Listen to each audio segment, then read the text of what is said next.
You are Locked On Blue Devils, your daily podcast on the Duke Blue Devils. Part of the Locked On Podcast Network, your team every day.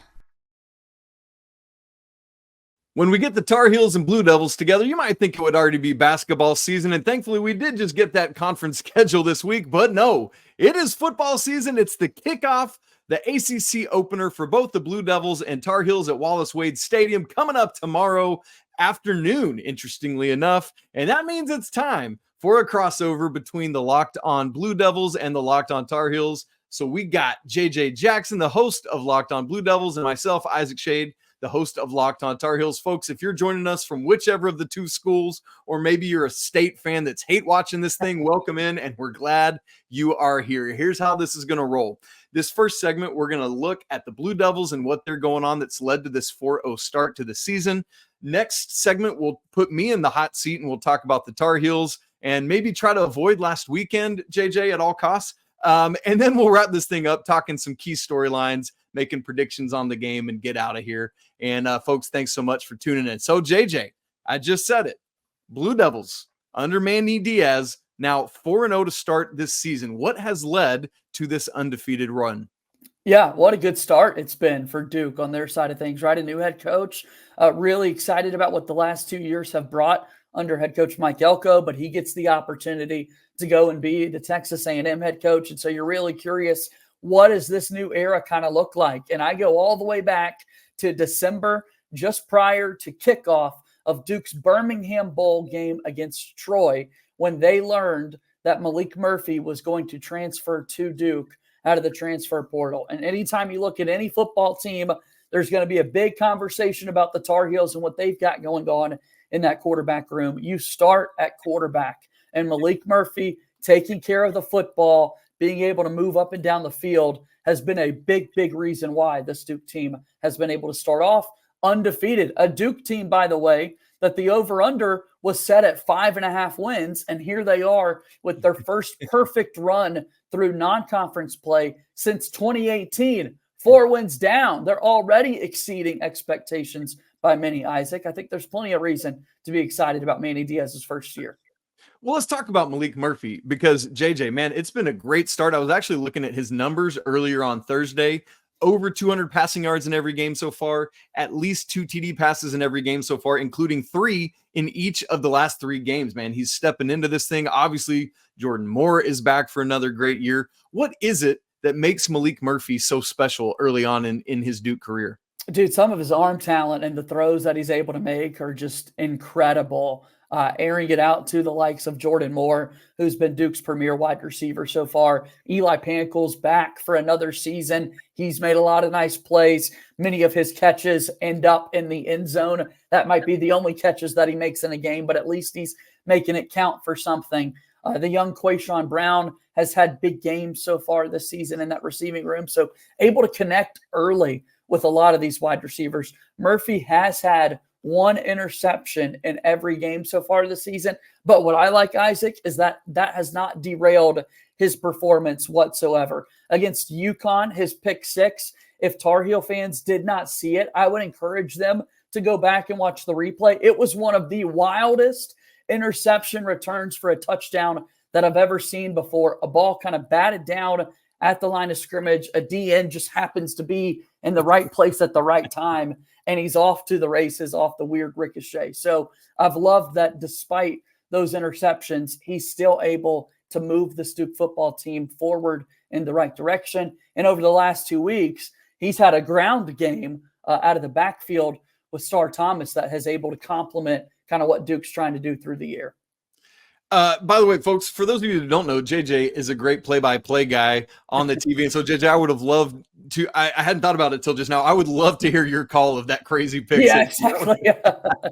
No, that's great. Let's talk about Mr. Thomas, because, he's the running back that's kind of coming on over 100 yards each of the past 2 weeks. What can Tar Heel fans expect from him? Is he more a shifty, grifty guy? Is he more grounded pound? What are we watching for? Shifty, grifty, I think is the perfect way to describe him. In his first year playing for Duke after transferring over from New Mexico State 2 weeks ago, prior to the UConn game, about 2 days before, he actually was able to welcome into the world his first child. His son was wow. born 2 days before, and he's followed it up with 2 consecutive 100-yard rushing performances. So probably not getting a whole lot of sleep right now in those first 2 weeks of being a father, but man, he's been playing really well out on the football field. He's got an incredible name. I mean, Star Thomas, he's been playing like a star these past couple of weeks. But yeah, he's definitely kind of lightning in the bottle type of running back who's been really, really effective. So no more kids going to be born before Saturday, right? Just to make sure. Exactly. Because I'm not looking for more, newborn strength that he apparently got from that. No, look, okay, so Manny Diaz is going to be so angry that we've not yet talked about defense as we're talking about the Blue Devils, because obviously that's his calling card. For those who are unaware, the Blue Devils heading into the weekend are number 1 in the nation in TFLs and number 2 in the nation in sacks, behind only Miami's 16. So where's that coming from, JJ? Is it the front being really experienced? Is the secondary doing a great job in coverage? Are the linebackers cleaning up? What's allowing this to happen? Can all the above be an option? Because I think that's unfortunately, yes, it can be. I think that's the direction that I'm going to go there, because as we've outlined for people, I think when you look at this game in particular, a lot of it will come down to what Duke's defense is able to do against North Carolina's front.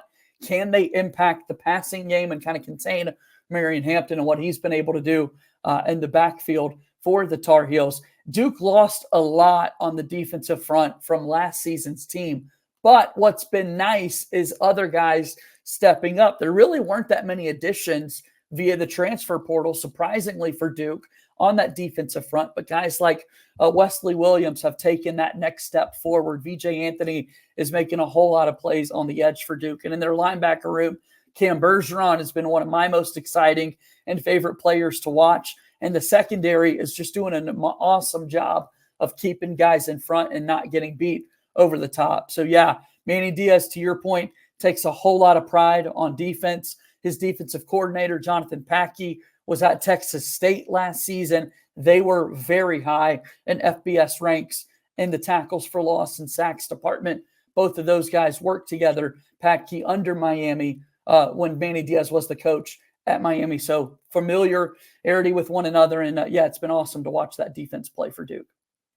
Okay, there we go. That's a little bit of some setup on Duke for the Tar Heel side of the equation. Unfortunately, we're going to turn the hot lamp on me. And as I said, avoid at all costs anything about anybody named Alonzo Barnett III coming up in our next segment. But that's where we're going to go. JJ's going to grill me a little bit coming up in just a second. Right after I tell you about Robinhood. Robinhood Gold allows others to get the rates and perks usually reserved for the high society. Now, the resourceful individual with Robinhood Gold can earn the very liberal rate of 4.5% APY on uninvested cash, receive unlimited 1% direct deposit bonuses, and be rewarded with a handsome 3% retirement boost on an IRA account. Robinhood Gold provides the privileges of a high net worth for any net worth. These generous benefits are now available for just $5 a month. The new gold standard is here with Robinhood Gold. Sign up at robinhood.com/gold. Terms apply. For product-specific disclosures, visit robinhood.com/gold. Investing involves risk. Rate may change, and gold membership is offered by Robinhood Gold, LLC.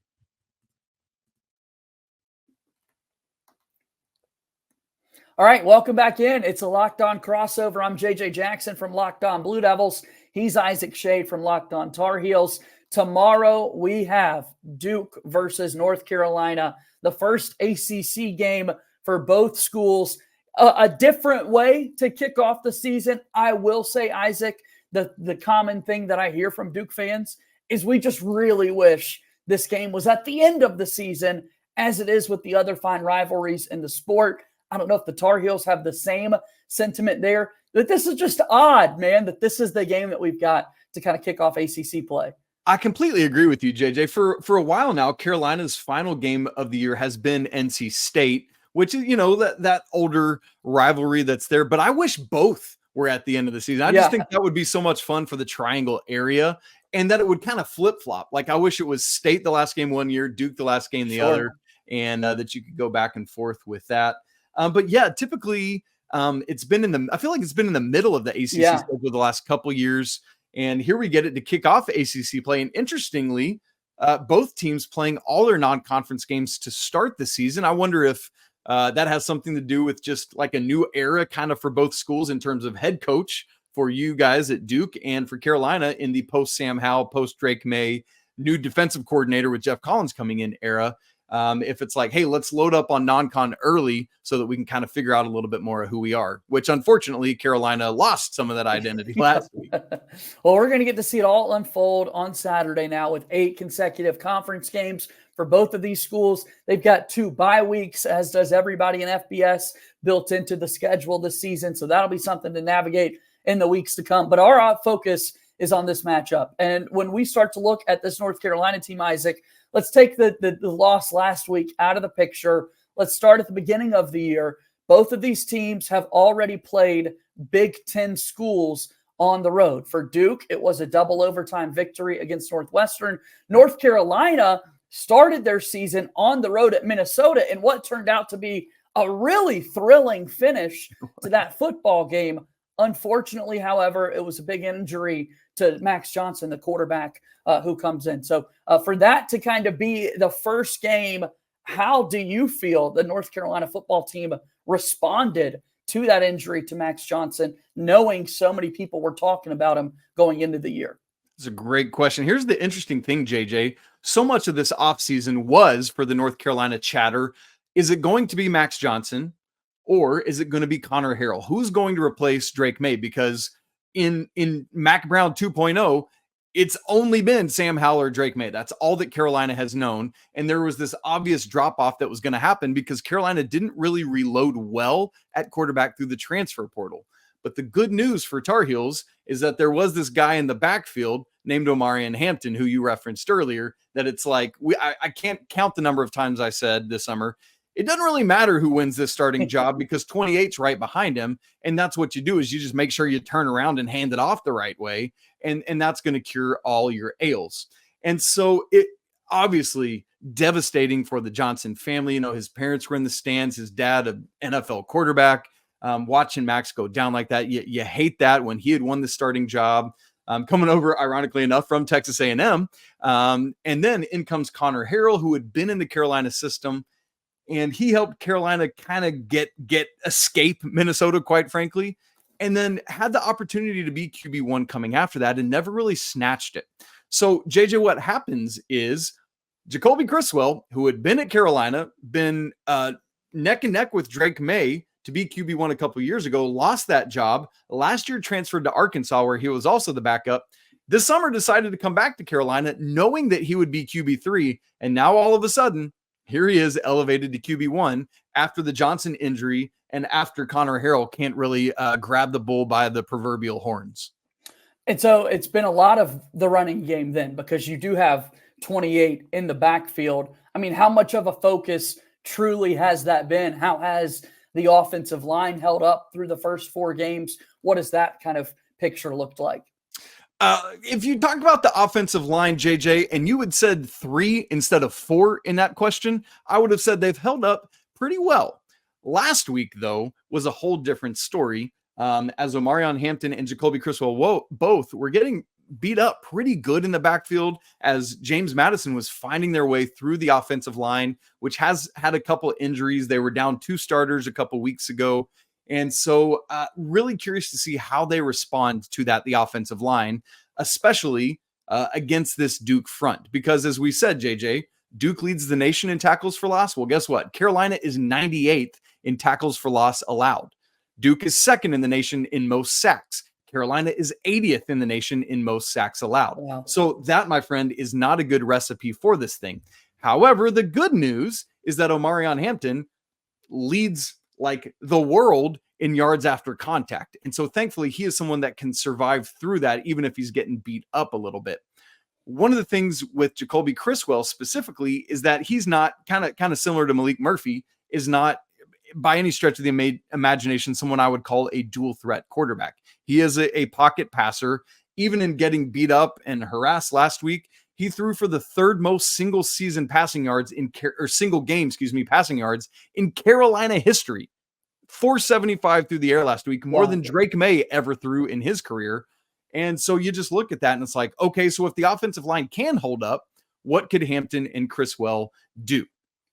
So when we look at North Carolina and the offensive line's holding up, maybe you're not running the football. I want to look at the passing game before we turn it over to the Tar Heels defense. And what's been kind of interesting to follow from the outside, the last couple of years, Duke fans know everything there is to know, unfortunately, about Josh Downs and the plays that he would make. But so far in 2024, Isaac, it's been the tight ends that are being utilized more than anything in the Tar Heels passing game. What's been the reason for that? Who are these wide receivers that don't seem to be as known since the tight ends are featured so heavily? Well, it's funny, you mentioned Josh Downs, and then last year the big name that everyone knew was Tez Walker transferring in because of his ineligibility fight with the NCAA. But actually lurking behind was J.J. Jones, who I come so close to calling you all the time, oh, by the way, who was actually Carolina's leading receiver last year, not Tez Walker. And I mean, truthfully, it was because of the ineligibility, and then he got hurt later in the season. But I bring that up to say J.J. Jones has not really been able to establish himself very much this year yet. And I think part of that is because Max Johnson, prototypical pocket passer, that was not Connor Harrell's game. Enter Jacolby Criswell, that is his game. So I'm curious to see the receivers got going a little bit more last week. JJ, I believe, had 7 for like 80 or 90, something like that. But it truly has been the tight ends, and the two guys you need to know are Bryson Nesbitt, who is kind of this prototypical NFL body type, can really be a wide receiver tight end. And then John Copenhaver, who is more the blocking tight end, but has flourished in the passing game this year, actually has 2 touchdowns, I believe, right now. And both of those have been on scampers down the sideline. In fact, Carolina switched last week and started both of those guys in place of 3 wide receivers. Nate McCullum has been a little bit banged up, the Georgia Tech transfer from 2 years ago. And so Carolina just said, you know what? Screw it. Our tight end room's awesome. Yeah. Let's roll with that. And so that has been successful, and we'll continue to see if that happens this week as well. All right, so now we talk defense, and this has been a big talking point across the ACC. A lot of fun on the Locked On ACC show, talking about what the Tar Heels did defensively this past week in the game against James Madison. 70 hung on the scoreboard. You look at this defensive unit for North Carolina, familiar face. You mentioned him earlier, Jeff Collins, spends 5 seasons as the Georgia Tech head coach. Now he's UNC's defensive coordinator. What's been going on that side of the ball? What should Duke expect offensively? What's funny is, JJ, prior to last week, Carolina had actually looked really good on defense, which had not been their calling card the last couple of years with Gene Chizik, who had kind of frankly struggled as he entered his way back into being a DC. Carolina, the first 3 weeks of the season, did not allow a single team to rush for more than 77 yards on the ground. Last week, both Alonzo Barnett, James Madison's quarterback, individually rushed for more than that, and James Madison's running back, George Pettaway, also rushed for more than that individually by himself, which is equally or doubly painful because he used to be a Tar Heel. So, man, that script really flipped last week, JJ. And so this is going to there were not only that, but multiple coverage busts last week where there was like a free play from an offside from Carolina, and D-backs are just letting guys run free instead of like, hey, in college football, it's just a 15-yard penalty for DPI, so just tackle the dude instead of letting him run free. But it was just lack of communication last week. One of the things Coach Collins talked about in this week's press conference was, I did not do a good enough job simplifying my play calls last week, interestingly enough. I think I was causing guys to think too much instead of just playing and reacting and be able to communicate well. So that's what we're going to be watching for. Is there better communication this week? Cedric Gray, Carolina's longtime stud linebacker, is out the door. Power Eccles, his partner in crime last year, is now the leader in that linebacking unit. But one of the good pieces of news for Duke is that Kamen Rucker, Carolina's great end, has been on the shelf for a couple weeks now with a lower body injury and will not be available for this game. And so we'll look to see how that defensive line holds up for Carolina. Can they get into the backfield and cause some pressure on Maalik Murphy? That's going to be something that North Carolina tries to do, certainly. And I think this is going to be a chess match for 2 head coaches who know each other quite well. Mack Brown leading the Tar Heels, once employed Manny Diaz in Texas. And then, of course, had some matchups when Manny Diaz was the head coach at Miami, Mack Brown at UNC. More on that kind of coaching matchup and what else we expect to happen with this game coming up after our final timeout here on this Locked On crossover. The show today is brought to you by our friends over at FanDuel. We absolutely love our friends at FanDuel this time of year. Football season is amazing. We're looking at the game tomorrow, and you've got Duke right now favored by 2.5 points. Going to be a close one there at Wallace Wade Stadium. And also the NFL is awesome this time of year, and you can get a start to the season with a big return on FanDuel, America's #1 sportsbook. How awesome was that game last night we saw in the NFL? An NFC Classic matchup between the Cowboys and the Giants. You're able on FanDuel to view live play-by-play. You could see the latest stats and so much more on the same page where you place your bet. The best part, you'll get started with $200 in bonus bets guaranteed when you place your first $5 bet. That's FanDuel.com. FanDuel is a proud sponsor of the Locked On Podcast Network. Welcome back to Locked On Crossover. Take it over for us, Isaac. I'm trying to step over your words. JJ, man, you said it coming into the break. This is a full circle Texas moment coming back together. Mack Brown and Manny Diaz were together. Not only was Mack Brown his employer, he was also Manny Diaz's firer because he let him go after a particularly woeful defensive game. And of course, as you mentioned earlier, Maalik Murphy transfers in from Texas. So we're just horns up, Austin, Texas. Let's rock with that tomorrow, baby. Sorry to all the Oklahoma fans who are definitely tuning into this show. But look, here's the deal. We come into this game tomorrow, Saturday, September 28th, series record. It was funny, JJ, the two teams have discrepancy. Carolina's says it's 65-40-4. Duke's says it's 65-38-4 in favor of North Carolina.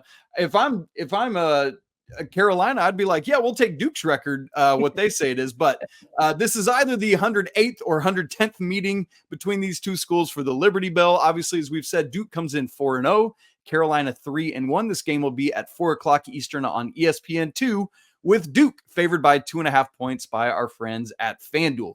JJ, it's kind of weird. We come into this with North Carolina on a 5-game winning streak in the series. 3 of those 5 games have been by 3 points or fewer, including that crazy 2 overtime game last year where Duke converted that 4th and 7 to take a lead with like 40 seconds left. Carolina somehow sneaks in a field goal and then wins in double overtime. Are you expecting to see more of that close, heart palpitating action tomorrow? Isaac, dude, I think you have to. I think you've got to expect that with how the series has played out as of late. We talk so much about quarterbacks, and Riley Leonard has had some classic games of his own as Duke's quarterback in this series. Now he's at Notre Dame as their quarterback, which has allowed Maalik Murphy to step into the fold. I just mentioned last night's game between the Cowboys and Giants. Daniel Jones got the start for the Giants. He was the last quarterback for Duke to beat the Tar Heels. It's been that long for the guys in Durham to have the bell painted in the right shade of blue. So, it's long overdue, but I do think when you look at a game like this, a rivalry, a series like this, throw everything out. It's cliche, but it's so true, man. Like, this game is going to be a classic. I think it definitely will be a one-possession game. JJ, what are you watching for in terms of either major storylines or maybe a key matchup to watch out for so fans can be more educated as they're watching this thing? I think we have highlighted it right on the screen. If you're watching on YouTube, go ahead, by the way, and subscribe to both of our YouTube channels. Really appreciate the support over there. But how can you not be locked in on what Duke's defense has done? And then that North Carolina offensive line, they really want to establish the run, especially on the road, Isaac. I mean, playing in Durham at Wallace Wade Stadium. Give this Duke fan base credit. They've been turning out these first few weeks under head coach Manny Diaz. Credit again to Mike Elko for kind of creating some winning type culture these last couple of seasons for Duke football. And that's just carried over with what the program's been able to do. And so North Carolina, I think you have to be able to run the ball if you want to be successful tomorrow against Duke. And for Duke, they've got to stop the run. They've got to create those negative plays, those tackles for loss to force Jacolby Criswell to duplicate what he did last week. Like, yeah, he had 475 yards passing, but is that really who he is? Or is that against a James Madison defense who's subpar? Like, let's find out those things by Duke's defense creating that pressure. That's the matchup I'm looking at. And I think you'd be in the same boat there, Isaac. Absolutely. That is far and away the key matchup to watching this game, because JJ, I think if we're thinking about all 6 units, like special teams for both, offense for both, defense for both, I think the Duke defense is the most trusted and consistent out of those 6. And so that is like, if Carolina is going to win, they're going to have to overcome what Duke has put on film 4 straight weeks now. And no shock, given what you were mentioning earlier about obviously Manny Diaz, but then who he's gotten as defensive coordinator and how that tandem is really allowing these Blue Devils to thrive on the defensive side of the football. But then JJ, my other big thing would be exactly what you mentioned. And I talked about this on Locked On Tar Heels for today's show as well, is what is Jacolby Criswell's follow-up? What is his encore to what happened last Saturday? Because yes, as you said, there's the 475 yards, but it's against a team that frankly had gone on a 42-7 run against you to close out the first half. And it's like, they've kind of already packed it up mentally and are heading back to Virginia, right? And so can he do that? That is Jacolby Criswell's calling card, is his arm. Can he find the touch? Can he avoid the pick 6 and the fumble as well that he had last week? You got to see that happen. And then on the other side of the ball, JJ, I got to tell you, the Carolina fan base was feeling so good about the defense through the first 3 games, and now was absolutely mortified after what happened last week. I do not know which version of Jeff Collins' unit is going to show up in Wallace Wade Stadium tomorrow, and I think it's going to be very telling as we enter into ACC play for the first time, which version of the defense happens and how Carolina, really frankly on both sides of the ball, can manage that crowd that you were talking about that continues to show up. In fact, I was talking with Denoris Searcy, Tar Heel football player, played for the Bills and all these things, was talking about, man, I think one of the most critical things Carolina is going to have to be able to do in this game is to avoid allowing the crowd to overwhelm them.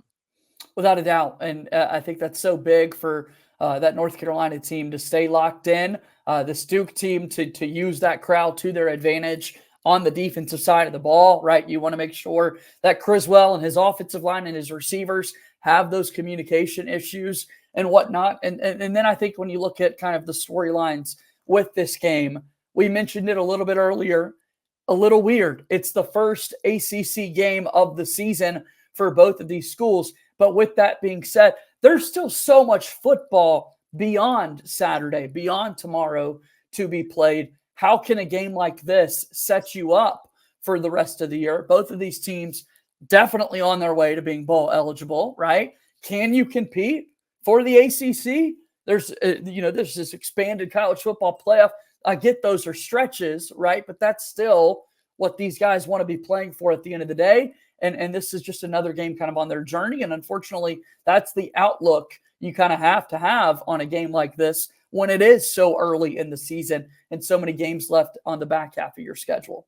JJ, as you're talking, it almost makes it feel like it's the first Duke Carolina game of the basketball season, right? Where you got the other one later, but True. It's like this one matters in such a big way, but there's so much more basketball to be played.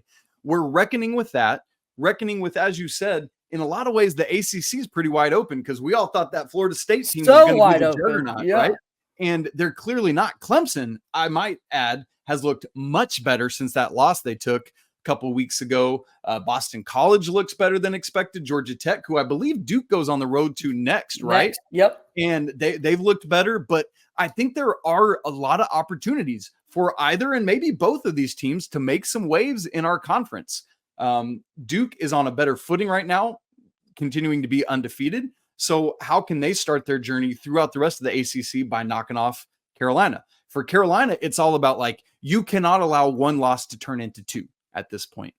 And what better way to do that than knocking off your rival? Kind of like, Notre Dame took that loss to Northern Illinois and then just spanked Purdue the next week. Yeah. Carolina's like, can we figure out how to do that on Saturday and set ourselves on a better path and towards, at least bowl eligibility. And then once you've achieved that, then you can get beyond. But JJ, the storyline for Carolina the past 2 years has been the letdowns at the end of the season. Right now, they got to stop that from happening at the beginning of the ACC.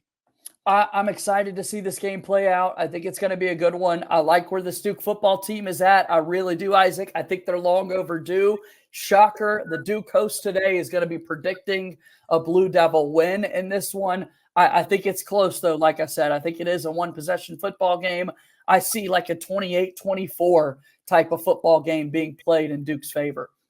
Here's what's funny, JJ. I literally on my show predicted within 3 points exactly what you just said. I had Carolina winning this thing 31-24, which would also not only cover but win outright. So that's where I'm going with it on the Tar Heel side of things. I can't wait to watch this game unfold, Isaac. And look, I know that, like you said, this game comes, it goes. We've got the rest of football season. But fear not, many crossovers have happened between Isaac and I here on the Locked On Podcast Network. Many more are coming because it's basketball season right around the corner, man. Count down the craziness, the late night events for UNC in the weeks to come. And we'll certainly have some crossovers coming their way as well, Isaac, right? Right. It's going to be electric. I cannot wait to humble Cooper Flag. That's going to be epic, man. No, it should be a great year for both schools on the basketball court. Everybody has Tar Heels and Blue Devils, top two in the conference, man. That's how it's supposed to be because college basketball is better when both our schools are better. Let's get there. But first, let's happen on the gridiron tomorrow.